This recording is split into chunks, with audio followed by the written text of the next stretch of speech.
우리가 선지서들을 보면 참 두렵고 무서운 말들이 많은데 묵상을 하면 어떻게 묵상해야 될지 참 모르는 난감한 그런 부분들이 있습니다. 그런데 이제 우리가 성경을 볼 때 시대적인 배경을 먼저 보면 성경을 이해하는 데 굉장히 유익합니다. 지금 에스겔의 상황은 어떤 상황이냐 하면 북왕국 이스라엘은 멸망하고 남유다가 거의 쇠락해져 가는 가운데 있습니다. 쇠락해져 가는 가운데 유다의 마지막 왕들이 이제 불과 임기를 얼마 지나지 못하고 죽임당하고 쫓겨나가고 포로로 끌려가고 하는 그런 와중에서 하나님께서 바벨론의 포로로 끌려와 있는, 아직 유다는 망하지 않았지만 포로로 끌려와 있는 유다 백성들 가운데 에스겔이라는 선지자를 하나님께서 세우셔서 열방에 대한 예언을 하게 하신 것입니다. 하나님께서 계속해서 예레미야를 통해서도 주셨던 말씀이 뭐였느냐 하면 이스라엘과 유다의 범죄가 너무나 이제 갈 때까지 갔기 때문에 이제는 너희가 처벌만 받을 일만 남았다. 그래서 바벨론에게 대항하지 말고 그냥 항복해라. 그게 너희의 비극을 좀 경감시키는, 너희의 고통을 좀 경감시키는 유일한 비결이다 라고 이렇게 하나님께서 예언하게 하시고 선포하게 하셨습니다. 그래서 예레미야는 그 하나님의 말씀을 선포하다가 얼마나 고난 많이 받았는지 몰라요. 당연히 욕먹을 짓이고 고난당할 일이죠. 하나님의 말씀을 그대로 전했을 뿐이지만 그 전하라고 하신 말씀이 뭐예요? 항복하라는 말이에요. 매국노가 되라는 말이죠. 그야말로 제대로 싸워보지도 않고 죽을 때 죽더라도 싸워보고 죽어야지, 어떻게 싸워보지도 않고 그렇게 항복하라고 하는 그 말이 하나님으로부터 온 말씀일 수 있느냐, 그렇게 이스라엘 사람들은 생각할 수밖에는 없었습니다. 매국노로 찍히기에 합당한 그런 상황이죠. 그런 예언을 하나님께서는 또한 에스겔을 통해서, 포로로 끌려와 있는 에스겔을 통해서 선포하십니다. 이 유다에 끌려와 있는 이스라엘 유다 백성들 가운데 장로들은 끊임없이 에스겔을 찾아와서 언제 하나님께서 유다를 회복시키시고 구원하실지 그 답을 듣고 싶어서 오는데, 하나님께서는 계속 그 유다 장로들에게 책망만 하셨는데, 그런데 이 에스겔에게 나타났던 하나님의 그 징조가 뭐였느냐 하면 내가 너의 소중한 것을 치리라 하는 그런 말씀과 함께 포로로 끌려와서 유일하게 의지하던 그 아내를 하나님께서 그날 치셔서 죽게 하십니다. 그런데 그렇게 죽는 날 하나님께서 내리신 명령이 뭐였느냐 하면 슬퍼하지도 말고 장례식 음식을 먹지도 말고 그냥 혀만 끌끌 차면서 한탄만 해라, 그렇게 말씀하십니다. 그런 하나밖에 없는 아내, 이 포로로 끌려와 있는 이 상황에서 의지할 곳이라고는 아내밖에는 없는데 그 사랑하는 아내, 젊은 아내였었습니다. 한 30대 초반, 에스겔이 30대 중반쯤 되는 걸로 이해가 되는데, 그때 30대 초반에 건강하고 아름다운 사랑하는 아내를 하나님께서 치셨는데 슬퍼하지도 말라고 하시는 거예요. 그것을 보고 이스라엘 사람들이, 유다 장로들이 이제는 이 일이 우리와 무슨 상관이 있는지 우리에게 말하지 않겠느냐, 그렇게 이야기하면서 이제 하나님의 말씀을 그대로 받아들이고자 하는 마음이 생길 때에 하나님께서는 비로소 유다에 대한 소망의 말씀들을 하시고 유다를 향한 그 온갖 괴롭힘을 주고 공격하고 유다가 망한 것을 기뻐하던 주변 나라들에 대한 심판을 하나님께서 선포하시는데, 그 중에 한 나라가 이 애굽이라는 것이죠. 애굽에 대해서 하나님께서 진노하시는데, 애굽이 하나님으로부터 진노함을 받는 이유가 이 두 가지가 있는데요. 29장 1절부터 보면, 2절 말씀을 보면 너는 말하여 이르기를 주 여호와께서 이같이 말씀하시되 애굽의 바로 왕이여 내가 너를 대적하노라. 너는 자기의 강들 가운데 누운 큰 악어라. 스스로 이르기를 나의 이 강은 내 것이라 내가 나를 위하여 만들었다 하는도다. 이 세상 만물을 다 만드신 분은 하나님이신데, 그 하나님이 만드신 땅에서 풍요를 누리던 애굽이 얼마나 교만해졌는지 이 모든 것을 내가 만들었다라는 극도의 교만을 이제 하나님으로부터 책망받고 있는 것이죠. 그리고 또한 하나님으로부터 징벌받을 가장 중요한 죄가 6절에 보면 애굽의 모든 주민이 내가 여호와인 줄 알리라. 애굽은 본래 이스라엘 족속에게 갈대 지팡이라. 그들이 너를 손으로 잡은즉 내가 부러져서 그들이 모든 어깨를 찢었고 그들이 너를 의지한즉 내가 부러져서 그들이 모든 허리가 흔들리게 하였느니라. 이건 무슨 말이냐 하면 바벨론 군대가 이제 쳐들어와서 유다를 멸망시키려고 할 때에 그때 이제 유다의 유일한 소망이 뭐였느냐 하면 애굽이었습니다. 그때 당시 애굽은 그 근동 지역에서는 최강대국이었었죠. 한 번도 멸망한 적이 없는 나라였었습니다. 나일강 문명, 그야말로 찬란한 문명을 일으켰던 나라, 그리고 강대했던 나라, 그 주변 모든 나라를 책임지는 나라, 이끄는 나라, 그런 강대국의 위치가 애굽의 위치였었죠.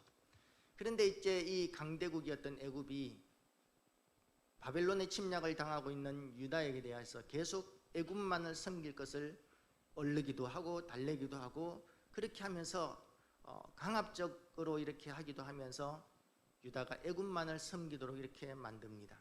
그렇게 했으면 바벨론이 쳐들어왔을 때 애굽이 군대를 보내서 바벨론을 막아줬어야 되는데, 그런데 정말 애굽의 도움이 필요할 때는, 필요 없을 때는 그냥 단물만 쪽쪽 빨아먹다가 정말 애굽이 도와줘야 하는 절박한 상황이 되었을 때는 외면해버립니다. 그야말로 뒤통수를 쳐버린 것이죠. 하나님께서는 그것을 잊지 않으시는 것이죠. 그래서 그들이 너를 손으로 잡은즉 내가 부러져서 그들이 모든 어깨를 찢었고 배신했다는 거예요.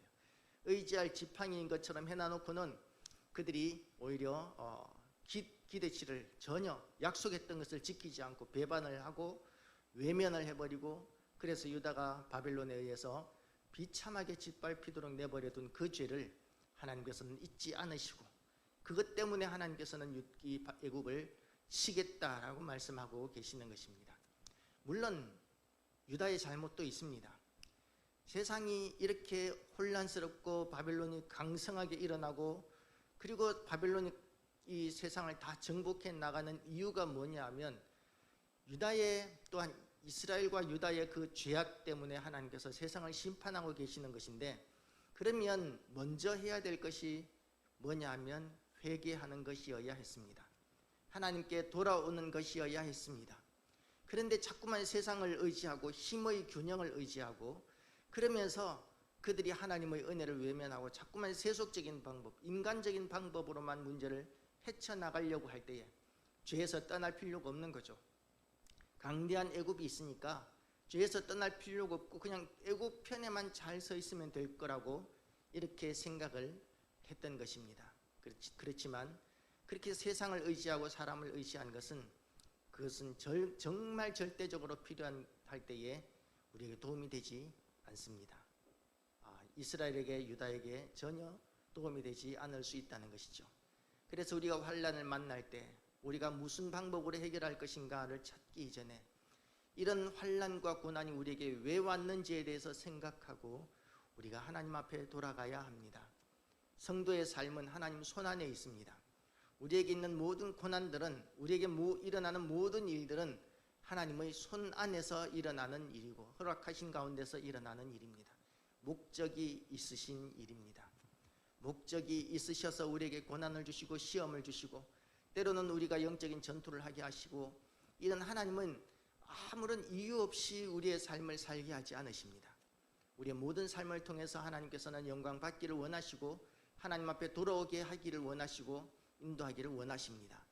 그래서 하나님께서는 우리가 그렇지 못할 때에 바벨론을 들어서 우리를 치십니다. 그러나 바벨론을 들어서 치시면서도 하나님의 관심이 누구에게 있느냐 하면 유다에게 있다는 것을, 이 애굽을 치시는 이유들을 보면서 우리가 알 수가 있습니다. 하나님께서는 유다를 치시면서도 유다를 향하신 사랑을 거두지 않으셨던 것이죠. 유다를 힘들게 했던 것, 유다를 유린했던 그런 죄를 하나님께서는 굉장히 큰 죄로 여기시고, 그래서 이 애굽을 아주 비참하게 멸망당하게 하십니다.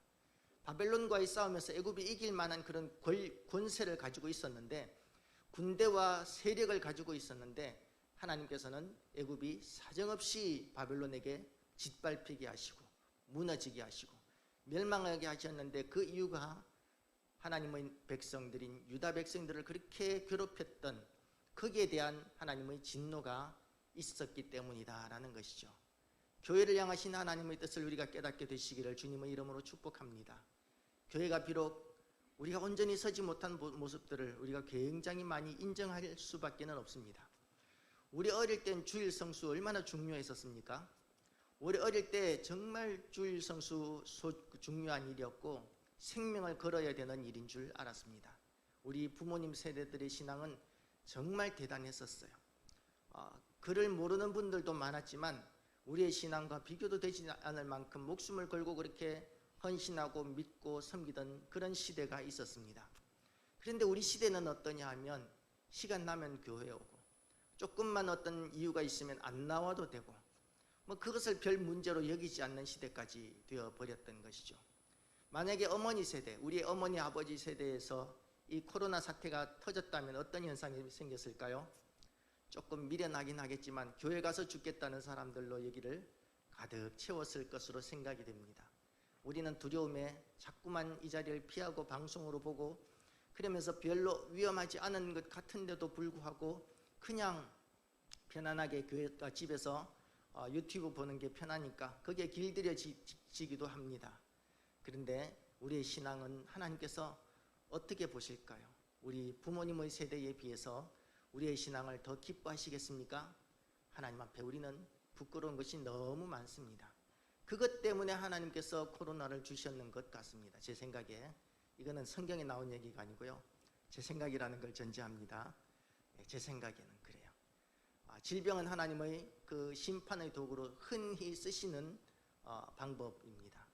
그래서 우리가 이 일을 통해서도, 이 코로나 일을 통해서도 세상에 대해서 우리가 분노할 것이 아니고 우리가 회개해야 된다는 것이죠. 세상을 의지하면서 우리가 기대하는 게 뭡니까? 빨리 백신이 나오기를 소망하지 않습니까? 그 전에 교회가 먼저 회개해야 합니다. 하나님께서 우리에게 기대하시는 것이 그거라는 것이죠.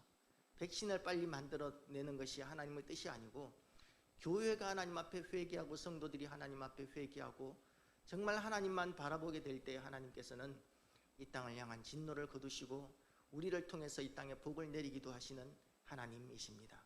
하나님께서는 정말 보잘것없는 우리이지만 우리를 너무도 소중히 여기시는 하나님이시라는 것이죠. 우리가 환난 가운데 있을지라도 고난 가운데 있을지라도 세상에 우리가 내세울 것이 아무것도 없는 보잘것없는 가운데 있을지라도 하나님께서 중요하게 여기시고 가치 있게 여기시는 대상이 누구냐 하면 온 세상을 지배하는 그런 황제가 아니고 군주가 아니고 보잘것없이 이렇게 숨죽이면서 살아가게 되는 성도들, 이런 성도들을 하나님께서는 온 천하보다 귀하게 여기신다고 선포하시고 고백하십니다.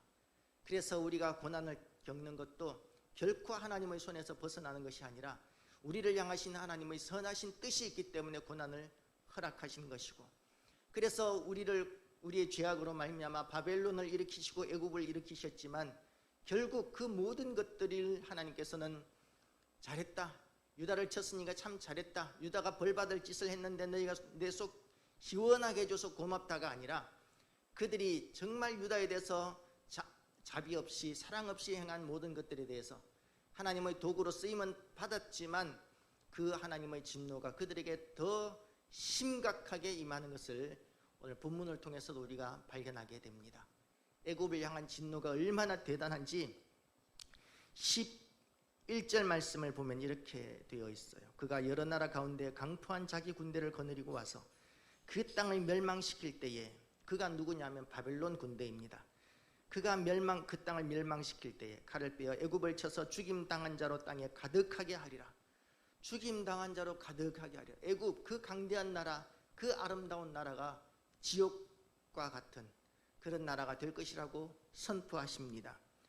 내가 그 모든 강을 마르게 하고 그 땅을 악인의 손에 팔겠으며 타국 사람의 손으로 그 땅과 그 가운데 있는 모든 것을 황폐하게 하리라. 나 여호와의 말이니라. 애굽이 했는 게 뭡니까? 유다가 하나님 앞에 범죄하고 하나님을 거역하고 불순종하니까 하나님의 도구로 잠깐 쓰임을 받았을 뿐입니다. 바벨론도 하나님의 도구로 잠깐 쓰임을 받았을 뿐입니다. 그런데 나중에 바벨론은 어떻게 되는지 아십니까?